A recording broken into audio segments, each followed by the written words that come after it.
Welcome friends, स्वागत है आपका अपने YouTube channel queen of medicines में, जहां आपको मिलती है मेडिसिन्स के बारे में कंप्लीट एंड राइट इन्फॉर्मेशन।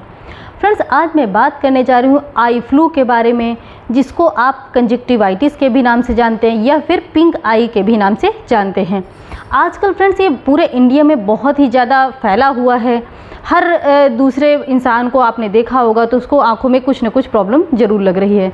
तो फ्रेंड्स, आज हम जानेंगे कि ये जो पिंक आई की प्रॉब्लम है या जो फिर कंजक्टिवाइटिस है या आई फ्लू, ये क्या होता है, इसके क्या क्या लक्षण होते हैं, और अगर आपको आई फ्लू की प्रॉब्लम हो गई है तो उससे कैसे बचाव किया जा सकता है, क्या उसका ट्रीटमेंट होता है। तो ये सारी इन्फॉर्मेशन आपको इसी वीडियो में मिलेगी, इसलिए आप बिना स्किप किए हुए पूरे वीडियो को देखते रहें। और हाँ, अगर आपको हमारा वीडियो पसंद आए, अच्छा लगे, तो प्लीज़ इसे लाइक करना और शेयर करना बिल्कुल भी ना भूलिएगा। और अगर आप हमारे चैनल पर नए हैं तो इसे सब्सक्राइब भी ज़रूर कर दीजिएगा, क्योंकि आपको ऐसे ही नए नए लेटेस्ट वीडियो मिलते रहते हैं। तो फ्रेंड्स, आइए शुरू करते हैं वीडियो को। फ्रेंड्स, जब मैं बात करने जा रही हूँ आई फ्लू के बारे में, तो आई फ्लू में जो लक्षण दिखते हैं वो आपकी आँख रेड हो जाएगी, या जो वाइट कलर का जो हिस्सा होता है आँख का, वो पिंक हो जाता है या फिर लाल हो जाता है।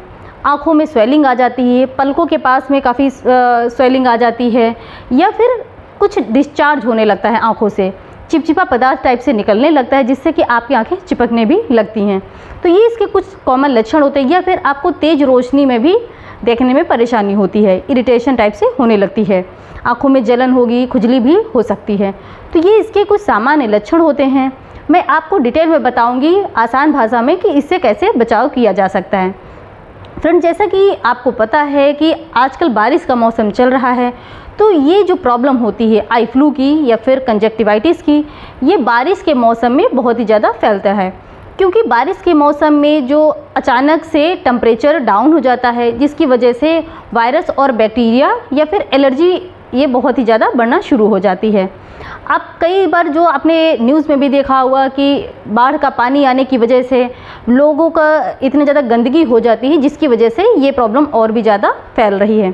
तो फ्रेंड्स, अगर कोई इंसान जिसकी आई रेड हो गई है या फिर इचिंग हो रही है, खुजली हो रही है आई फ्लू से या कंजक्टिवाइटिस से परेशान है, तो उसको क्या करना चाहिए, आज हम ये जानेंगे। तो अगर आपको आई फ्लू की प्रॉब्लम है तो सबसे पहले आप दूसरे लोगों के कांटेक्ट में आने से बचें। आपको ब्लैक कलर का चश्मा पहनना चाहिए। ये भी नहीं कि आप चश्मा, मैंने बोल दिया तो कोई भी चश्मा रेड या वाइट येलो नहीं पहनना है, ब्लैक कलर का ही चश्मा आपको पहनना है।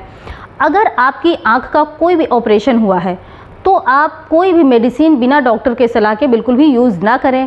आप तुरंत अपने डॉक्टर से सलाह अवश्य लें।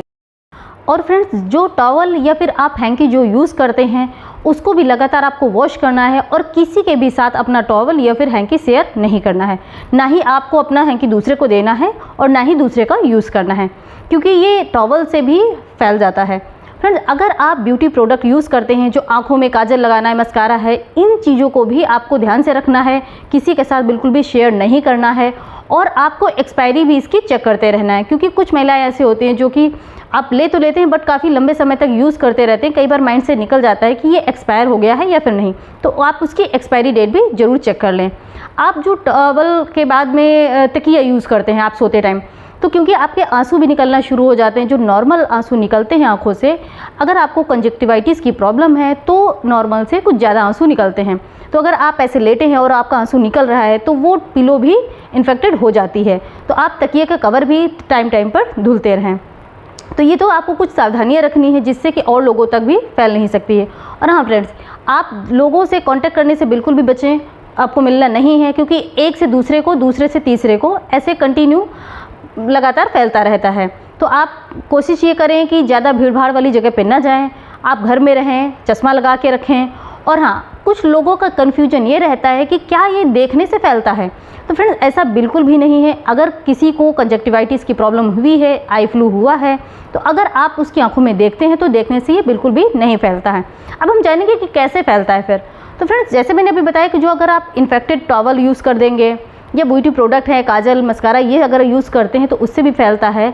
या फिर बार बार अगर आप अपनी आंखों को ऐसे रगड़ रहे हैं, मसल रहे हैं, और आपने फिर यहाँ पे टेबल को ऐसे टच किया, तो अगर कोई दूसरा व्यक्ति है वो वहाँ पे आके टच उसने किया तो आपका जो वायरस है, जो बैक्टीरिया है, वो इन्फेक्शन अगर उसके हाथ में आ गया, उसके बाद में उसने दोबारा अपनी आँखों को रब किया तो उस कंडीशन में एक से दूसरे को तुरंत ये फैल जाता है। इसलिए आप हाथ भी ना मिलाएं, कोशिश करें डिस्टेंस बना के रखें।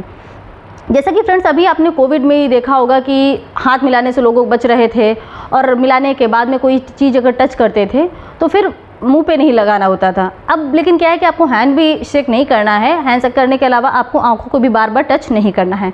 थोड़ी थोड़ी देर पे आपको हाथों को साबुन से वॉश करना है, हैंड वॉश से आप धुल सकते हैं और अपने कपड़े भी लगातार साफ़ रख रहे हैं जो आप आँखों पर टच करते हैं। और फ्रेंड्स आप गुनगुने पानी से या फिर ठंडे पानी से समय समय पर अपनी आंखों की सिकाई कर सकते हैं। दिन भर में 2 से 3 बार आप सिकाई कर सकते हैं, इससे आपको बहुत ही ज़्यादा रिलीफ मिलेगा। आपकी ये समझ लीजिए 50% प्रॉब्लम तो ऐसे ही सॉल्व हो जाएगी अगर आप सिकाई करते हैं या फिर बार बार आंखों को वॉश करते हैं उसी से ही। कैसे वॉश करना है या कैसे सिकाई करनी है ये मैं आपको बता देती हूँ। फ्रेंड्स अगर आपके दोनों आँखों में प्रॉब्लम हुई है तो सबसे पहले एक में हुई होगी और दूसरे में कम होता है, तो आप 2 बोल में या 2 कटोरी में आप वाटर लीजिए और जो कॉटन है दोनों में अलग अलग लीजिए। एक से जो आप वाटर सिकाई कर रहे हैं वो एक आंख में करिए और दूसरे से दूसरे में करिए, क्योंकि अगर एक में इन्फेक्शन ज़्यादा है और दूसरे में नहीं है तो अगर आपने वही वाटर दूसरे में यूज़ किया तो दूसरे में भी बहुत ही जल्दी इन्फेक्शन ये फैल जाता है। इसलिए आपको दोनों आँखों की सिकाई अलग अलग करना है। अगर घर में किसी दूसरे व्यक्ति को भी ये प्रॉब्लम है तो अपना वाटर वो यूज़ किया हुआ बिल्कुल भी नहीं देना है। सारे व्यक्ति अपने घर में अलग अलग आप यूज़ कर सकते हैं। तो ये कुछ थे इसके बचाव कि आप ऐसे करेंगे तो बच सकते हैं। अब हम जानेंगे कि क्या इसमें मेडिसिन्स दी जाती हैं। तो फ्रेंड्स जैसे कि मैंने बताया कि आप डॉक्टर के सलाह के बिना फ़िलहाल तो कोई भी मेडिसिन आपको नहीं लेनी चाहिए, बट फिर भी अगर आप मेडिसिन लेना चाहते हैं तो मार्केट में मॉक्सीफ्लॉक्सासिन, डेक्सामेथासोन की भी ड्रॉप मार्केट में अवेलेबल हैं, आप ले सकते हैं, या फिर ओफ्लॉक्सासिन एंटीबायोटिक कॉम्बिनेशन की भी मेडिसिन या आई ड्रॉप आप यूज़ कर सकते हैं। फिर अगर आपको ज़्यादा स्वेलिंग होती है, ज़्यादा दर्द होता है तो डॉक्टर के द्वारा कुछ ओरल मेडिसिन भी दी जाती हैं, मतलब कि आपको आई ड्रॉप डालने के साथ में कुछ खाने के लिए भी मेडिसिन दी जाती हैं, आप उनको भी यूज़ कर सकते हैं। बट कैसे यूज़ करना है ये समय समय पर आपको डॉक्टर से पूछना है। और अब हम जानेंगे कि ये कितने दिन में आपका जो इन्फेक्शन है वो ठीक हो जाता है।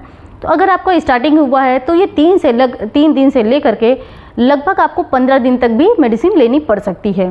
तो ये मैंने कंप्लीट इन्फॉर्मेशन देने की कोशिश की पूरी कि आई फ्लू या कंजक्टिवाइटिस या फिर पिंक आई से कैसे बचाव किया जा सकता है, क्या इसके लक्षण होते हैं और अगर हो गया है तो कैसे आपको इसका ट्रीटमेंट करना है। तो आई होप मेरे द्वारा दी गई जानकारी आपको पसंद आई होगी। तो अगर हमारा वीडियो अच्छा लगा हो तो प्लीज़ इसे लाइक करें, शेयर करें, सब्सक्राइब करें। मिलते हैं अगले वीडियो में, तब तक के लिए आप स्वस्थ रहें, मस्त रहें। Thanks for watching.